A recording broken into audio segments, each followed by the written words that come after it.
Hi everyone, this is Ms. Gray. I am here to read to you chapter 11 tonight, and this chapter is called The Automobile. There are a few things I want you to think of before we actually get started.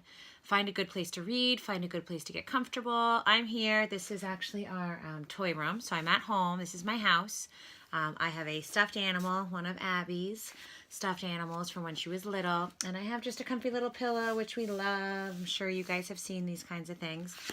So I'm nice and comfortable, and I hope you are too. Grab your book if you're ready, and while we're reading this, I want you to think of the word pariah. And the word pariah, I want you to think of what that means.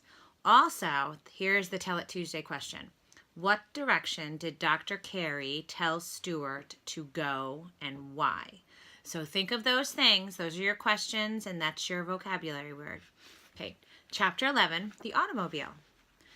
For 3 days, everybody hunted all over the house for Margalo without finding so much as a feather.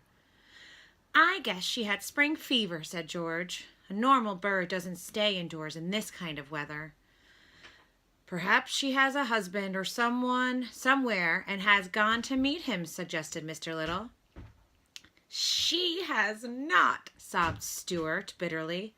That's just a lot of nonsense. How do you know? Asked George.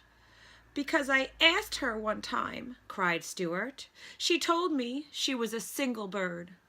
Everybody questioned Snowbell closely, but the cat insisted he knew nothing about Margalo's disappearance. I don't see why you have to make a pariah out of me just because that disagreeable little chippy flew the coop, said Snowbell irritably. Stuart was heartbroken. He had no appetite, refused food, and lost weight. Finally, he decided that he would run away from home without telling anybody and go out into the world and look for Margalo. While I am about it, I might as well seek my fortune too, he thought. Before daybreak next morning, he got out his biggest handkerchief, and in it he placed his toothbrush, his money, his soap, his comb and brush, a clean suit of underwear, and his pocket compass. I ought to take along something to remember my mother by, he thought. So he crept into his mother's bedroom, where she was still asleep, climbed the lamp cord to her bureau, and pulled a strand of Mrs. Little's hair from her comb. He rolled the hair up neatly and laid it in the handkerchief with the other things. Then he rolled everything up into a bundle and tied it onto one end of a wooden match. With his gray felt hat cocked jauntily on one side of his head and his pack slung across his shoulder, Stuart stole softly out of the house. Goodbye, beautiful home, he whispered. I wonder if I will ever see you again. Stuart stood uncertainly for a moment in the street in front of the house. The world was a big place in which to go looking for a lost bird. North, south, east, or west? Which way should he go?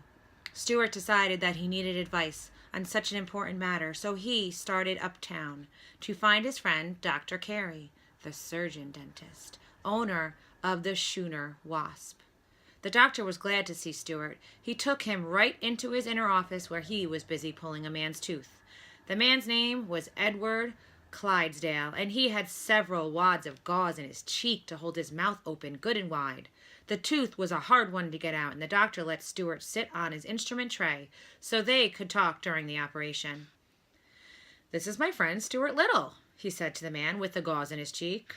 How, replied the man as best as he could. Very well, thank you, replied Stuart.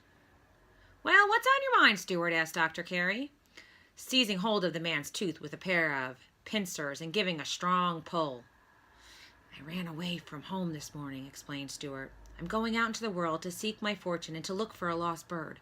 Which direction do you think I should start out in? Dr. Carey twisted the tooth a bit, racked it back and forth. What color is the bird? He asked. Brown, said Stuart. Better go north, said Dr. Carey. Don't you think so, Mr. Clydesdale? Hook Central Park, said Mr. Clydesdale. What? Cried Stuart. I hay, oak and antle ark, said Mr. Clydesdale. He says look in Central Park, exclaimed Dr. Carey, tucking another big wad of gauze into Mr. Clydesdale's cheek. And it's a good suggestion. Oftentimes people with decayed teeth have sound ideas. Central Park is a favorite place for birds in the spring. Mr. Clydesdale was nodding his head vigorously and seemed about to speak again. If oo aren't okayed a erd an entral ark, ake a oo ark ew even, and Arford Airway and ook in Connecticut. What? Cried Stuart, delighted at his new kind of talk. What say, Mr. Clydesdale? If oo aren't okayed a erd an entral ark, ake a oo ark ew even and Arford Airway and ook in Connecticut. He says if you can't locate the bird in Central Park, take a New York, New Haven, and Hartford railway train and look in Connecticut, said Dr. Carey. Then he removed the rolls of gauze from Mr. Clydesdale's mouth. Rinse, please, he said. Mr. Clydesdale took a glass of mouthwash that was beside the chair and rinsed his mouth out. Tell me this, Stuart, said Dr. Carey. How are you traveling? On foot? Yes, sir, said Stuart. Well, I think you'd better have a car. As soon as I get this tooth out, we'll see what can be done about it. Open, please, Mr. Clydesdale. Dr. Carey grabbed the tooth with the pincers again, and this time he pulled so long and so hard and with such determination that the tooth popped out, which was a great relief to everybody, particularly to Mr. Clydesdale. The doctor then led Stuart into another room. From a shelf he took a tiny automobile, about 6 inches long, the most perfect miniature automobile Stuart had ever seen. It was bright yellow with black fenders, a streamlined car of graceful design. I made this myself, Dr. Carey said. I enjoy building model cars and boats and other things when I am not extracting teeth. This car has a real gasoline motor in it. It has quite a good deal of power. Do you think you can handle it, Stuart? Certainly, replied Stuart, looking into the driver's seat and blowing the horn. But isn't it going to attract too much attention? Won't everybody stop and stare at such a small automobile? They would if they could see you, replied Dr. Carey, but nobody will be able to see you or the car. Why not? Asked Stuart. Because this automobile is a thoroughly modern car.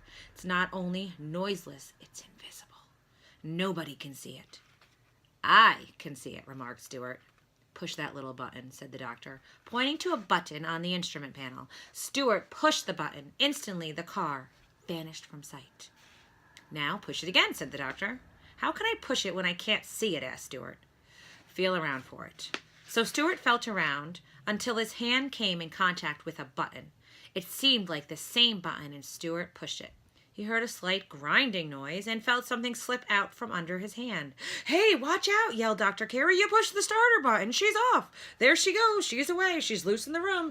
Now we'll never catch her. He grabbed Stuart up and placed him on a table where he wouldn't be hit by a runaway car. Oh, mercy, Stuart cried when he realized what he had done.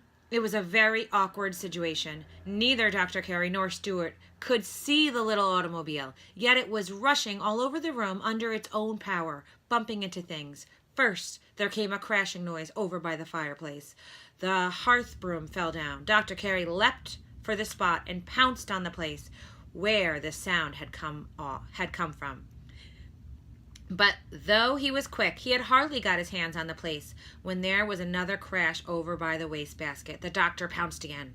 Pounce, crash, pounce, crash.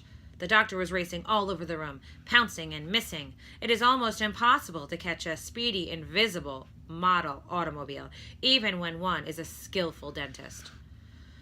Oh, yelled Stuart, jumping up and down. I'm sorry, Dr. Carey, I'm dreadfully sorry. Get a butterfly net, shouted the doctor. I can't, said Stuart. I'm not big enough to carry a butterfly net. That's true, said Dr. Carey. I forget. My apologies, Stuart. The car is bound to stop sometime, said Stuart, because it'll run out of gas. That's true, too, said the doctor. And so he and Stuart sat down and waited patiently until they no longer heard any crashing sounds in the room. Then the doctor got down on his hands and knees and crawled cautiously all over, feeling here and there until at last he found the car. It was in the fireplace, buried up to its hubs in wood ashes. The doctor pressed the proper button, and there it stood in plain sight again.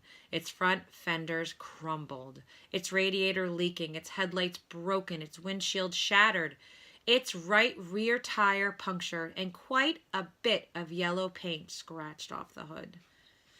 What a mess, groaned the doctor. Stuart, I hope this will be a lesson to you. Never push a button on an automobile unless you are sure of what you are doing. Yes, sir, answered Stuart, and his eyes filled with tears, each tear being smaller than a drop of dew. It had been an unhappy morning, and Stuart was already homesick. He was sure that he was never going to see Margalo again. So I hope you got that vocabulary word in that question. So just a reminder, your vocab word was pariah. And the Tell Me Tuesday question was, what direction did Dr. Carey tell Stuart to go? And why? Okay, so I can't wait to find out what happens next. Someone will read to you the next chapter tomorrow, or you can listen again to another teacher. All right, have a great night. And the bear says good night, and we will all see you tomorrow. Bye.